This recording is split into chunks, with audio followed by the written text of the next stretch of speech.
আজকের গল্পটা এক অভিশপ্ত হোটেলকে নিয়ে, যে হোটেলে থাকে এক সুন্দরী মেয়ের আত্মা। সে কাউকে এই হোটেল বিক্রি করতে দেয় না, কিন্তু এই ছেলেটা সেই হোটেল বিক্রি করার জন্য প্রতিজ্ঞা করে ফেলে, কারণ এটা তার প্রেমিকার সাথে নতুন জীবন শুরু করার শেষ সুযোগ। সে কি এই হোটেলের রহস্য বের করে অভিশাপ কাটিয়ে তুলতে পারবে, নাকি তার স্বপ্নটা অপূর্ণ থেকে যাবে? তা জানতে হলে পুরো ভিডিওটা দেখতে থাকুন।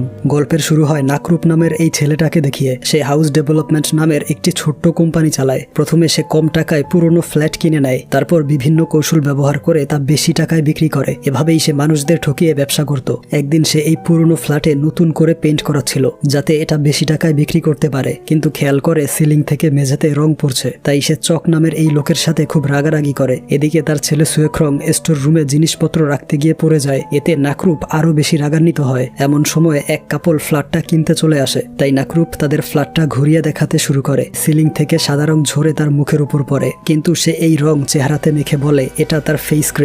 এরপর সে ক্লায়েন্টদের জানায় এই ফ্ল্যাটের দাম 10 লাখ টাকা। এই শুনে তারা বলে এত টাকা দিয়ে এই ছোট্ট ফ্ল্যাট কিনবো না। তখন নাম্মান নামের আরেক ক্লায়েন্ট সেখানে চলে আসে, আর সে এই ফ্ল্যাটটা 10 লাখ টাকায় কিনতে ইচ্ছুক। নাকরূপ সেই কাপলকে বলে তারা যদি এই ফ্ল্যাট এখন না কিনে তাহলে নাম্মানের কাছে বিক্রি করে ফেলবে, কিন্তু ততক্ষণে তারা বুঝে যায় নাকরূপ চালাকি করছে। সে নাম্মানকে ভুয়া ক্লায়েন্ট হিসেবে সাজিয়ে এনেছিল, তাই তারা ফ্ল্যাট না কিনেই সেখান থেকে চলে যায়। এরপর লিন নামের এই মেয়েটাকে দেখানো হয়। সে নাকরূপের গার্লফ্রেন্ড এবং দুজন পার্টনারশিপে এই কোম্পানিটা চালাতো। তার ছোট ভাই তাকে বলে তুমি কি সত্যি নাকরূপকে বিয়ে করবে? সে তো মানুষদের সাথে ধোঁকাবাজি করে। এই শুনে লিন খুব রেগে যায়। লিনের স্বপ্ন সে একদিন নাকরূপকে বিয়ে করবে, আর এর জন্য তারা একসাথে টাকাও জমাচ্ছে। এই কথাবার্তার মাঝেই নাকরূপ চকদের নিয়ে অফিসে ফিরে আসে। এরপর সে লিনের সামনে গিয়ে হাঁটুতে বসে পড়ে। এতে লিন প্রচন্ড খুশি হয়। সে ভাবে নাকরূপ তাকে বিয়ের জন্য প্রপোজ করবে, কিন্তু সে তার জুতোর ফিতা ঠিক করছিল। এই দেখে লিনের খুব মন খারাপ হয়। নাকরূপ তাকে বলে সে খুব শীঘ্রই আরো টাকা পয়সা জমিয়ে তাকে বিয়ে করবে, তবে আর কয়েকটা বছর তাকে অপেক্ষা করতে হবে।